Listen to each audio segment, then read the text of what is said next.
പ്രിയപ്പെട്ടവരെ, മക്കയെ സ്നേഹിക്ക്, മദീനയെ സ്നേഹിക്ക്. മുത്തുനബിയുടെ റൗള കാണ്, പരിശുദ്ധമായ കഅബാലയം കാണ്. അത് കാണേണ്ട കാഴ്ചയാ. അതിന് ഇബാദത്തിന്റെ കൂലിയുണ്ടെന്ന് നബി മുഹമ്മദ് മുസ്തഫ സല്ലല്ലാഹു അലൈഹി വസല്ലമ തങ്ങൾ പറയുമ്പോ ഒരുപാട് പേര് സദഖ തരുമ്പോഴും പറയുന്ന കാര്യം എന്തെന്നറിയുവോ?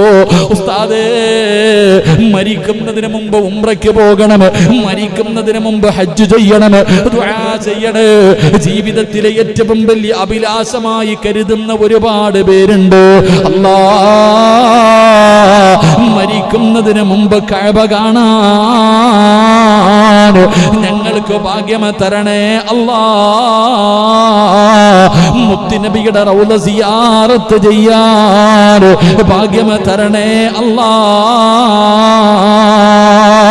അതുകൊണ്ട് എൻ്റെ പ്രിയപ്പെട്ടവരോട് അല്ലാഹു തന്ന കണ്ണുകൊണ്ട് കാണാൻ പറഞ്ഞത് കഅബയാണ്. കണ്ട ഇബാദത്തിന്റെ കൂലിയാണ്.